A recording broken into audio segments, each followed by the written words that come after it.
different today. Got a book review of Stephen King's Fairy Tale. So, not a random rant. I'm going to be discussing this bad boy. And I'm not retro gaming, I'm playing Diablo 4. So, sit back, relax, and enjoy.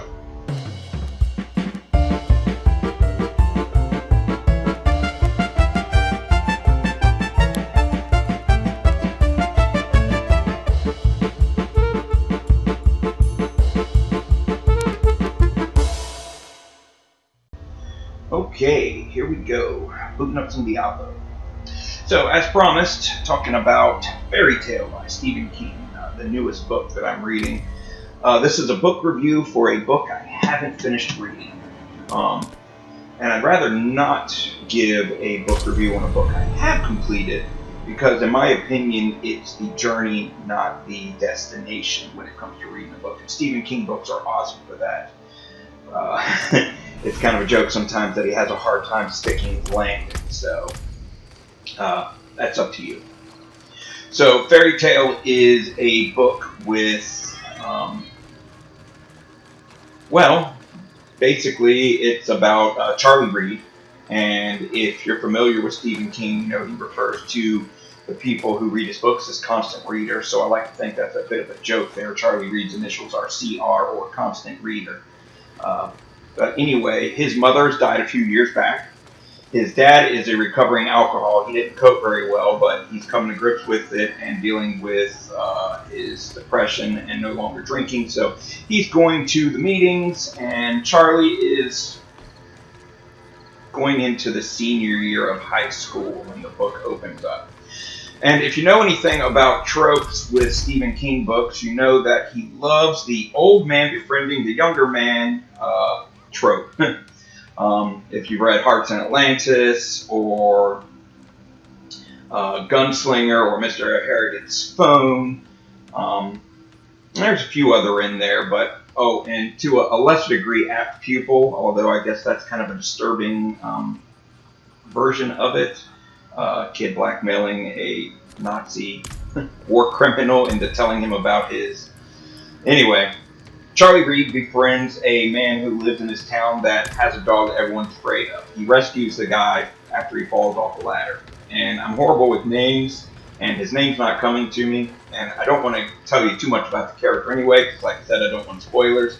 But anyway, they become friends, and he begins to take care of the man's dog. The man is very elderly, the dog is very elderly, but this begins the journey. So, long story short, the old man decides that he needs Charlie to take care of his dog in the future due to things that are going to happen that he knows that he can't handle. So the dog is going to need to be in Charlie's care. So he charges Charlie with a mission to go into his backyard and open this shed. And inside this shed is a stairwell that leads down.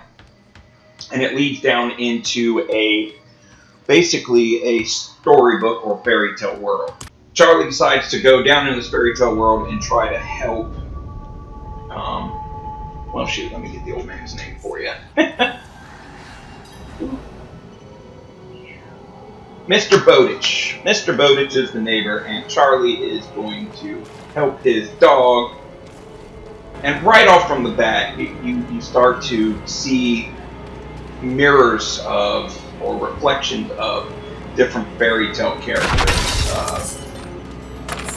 He starts to compare things to like Rumpelstiltskin, and there's even kind of like a Jiminy Cricket. But he gets to this world, and some sort of curse has befallen it. And the royal family has had to fled their kingdom because I guess there's an evil entity living in the palace that is controlling undead. And the whole reason he's really there is the dog is really old. And there's a place there which will allow him to heal the dog and make him younger. And it kind of led you to believe that kind of like a carousel, or, well, it's not a carousel, but it's like a clock, a sundial. And by turning the sundial back, it de-aged the dog. Very, something wicked this way comes. but it's very far journey, and he has to befriend some people, and starts to get kind of the history of the people who live in this world. And of course, like most Stephen King hero archetypes, he can't just do the mission he's there for. He realizes that he's got to save everybody.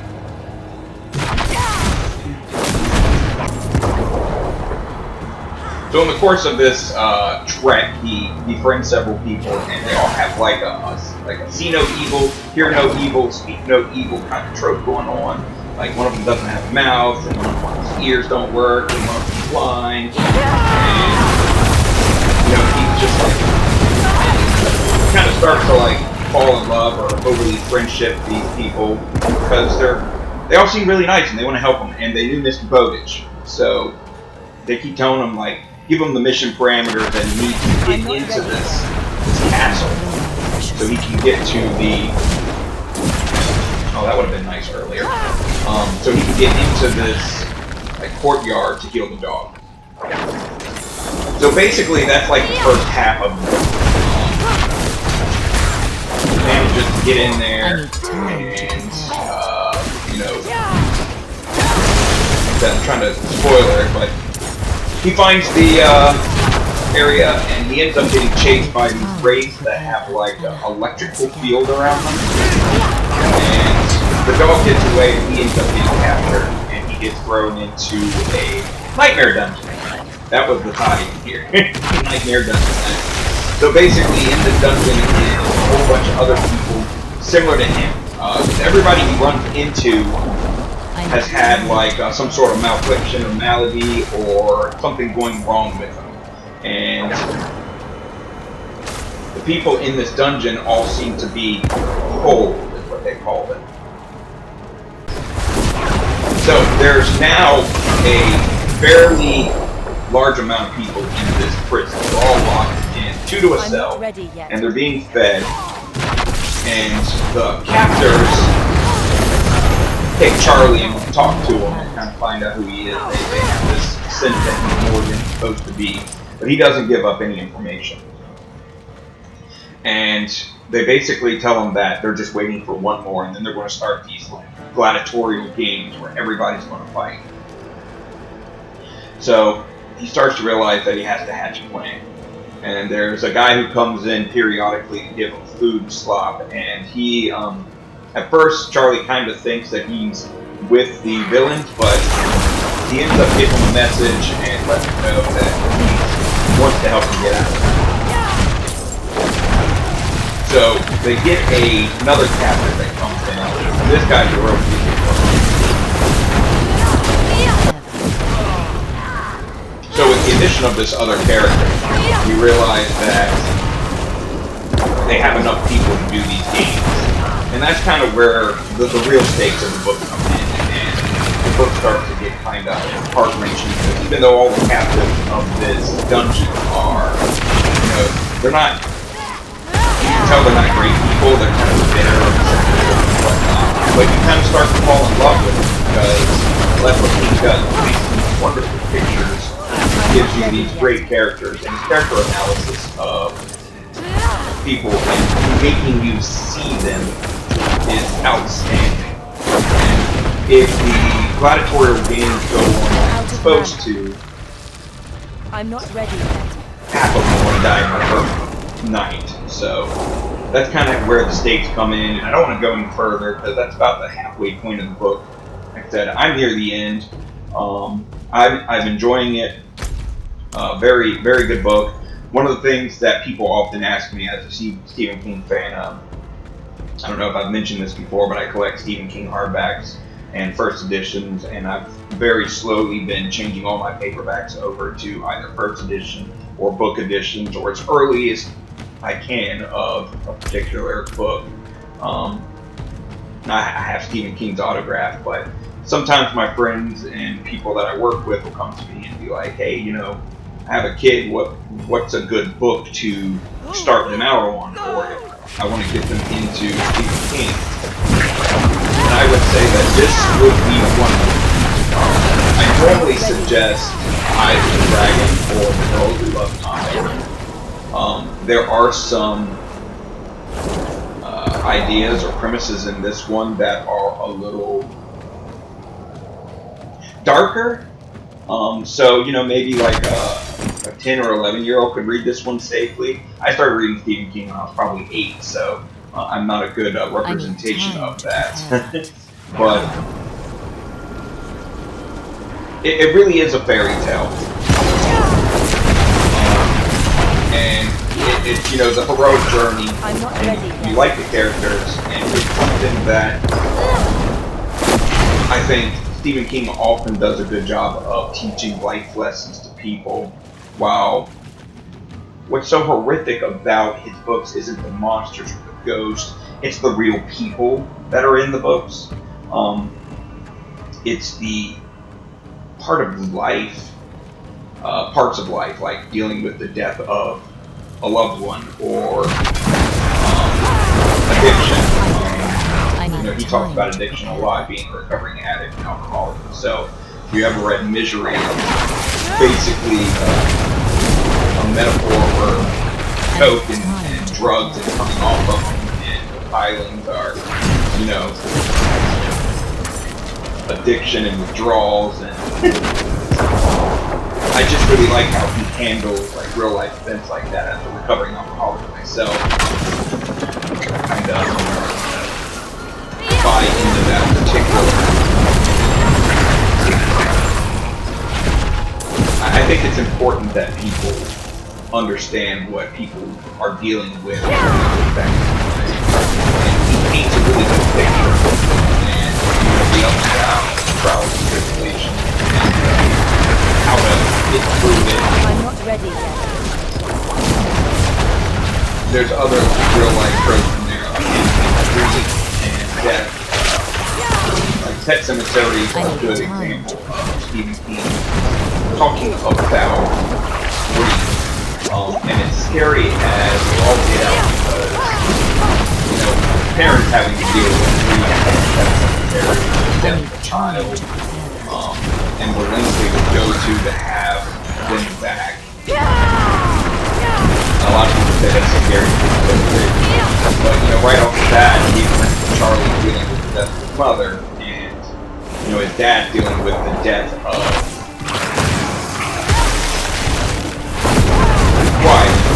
And I think Charlie probably handled it better, although he does mention that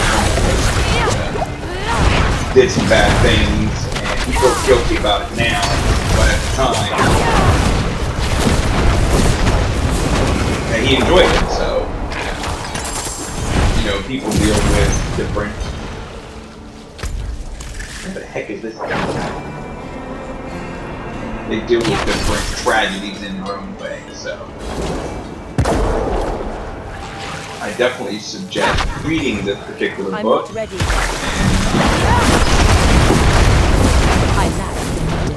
It's still fairly new. He's got another one coming out, but you got plenty of time to get a copy of it. Finish reading it for the next book. I enjoy it. I think you'll enjoy it. The characters are good. The allusions to the fairy tale world are awesome. Especially if you're some fairy tales. Pick out Easter eggs. And, oh my god, this character's this character. Sometimes you can figure it out before Charlie does, so I find that kind of cool. There's the laboratory. But I don't want to keep going on and about the book. Again, I don't spoil it for everyone. I just kind of wanted to let you know the idea of, why I was enjoying it. And again, if you're looking for something that's, a little less adult than some of his works, I'm not ready yet. for a younger audience, but where to start, I think that's problems you deal with in life again. So, just my thoughts. I am going to try to finish up this particular dungeon. So that's all I have to say about Fairy Tale. I'm not sure if I got that on camera. So give it a go. We'll finish up this dungeon and then we'll call the video quits. So maybe there will be a little bit of random ranting. You can see I kind of get off subject there when I'm talking at the AED. I heard you like pizza, bro, so I put pizza bites on top of a pizza bagel on top of your Luke Tombstone pizza.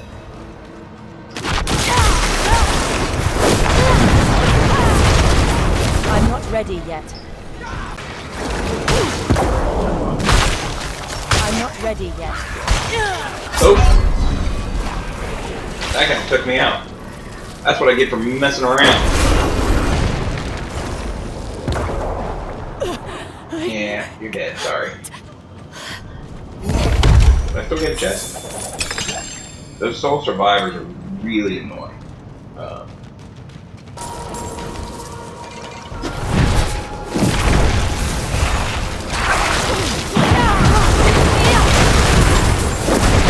I'm not ready yet.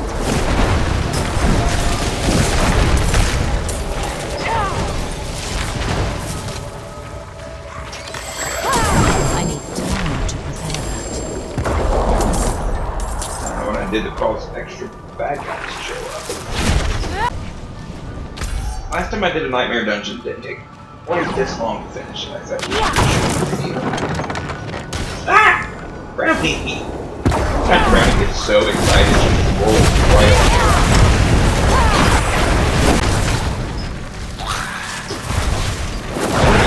This should be the end.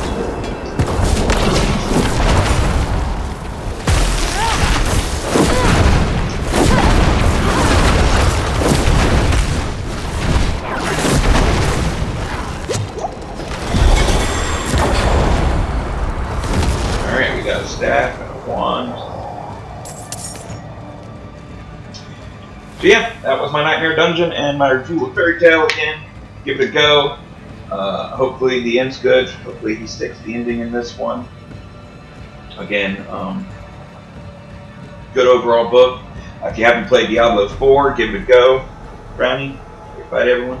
Yeah. Bye. Thanks. See you next time.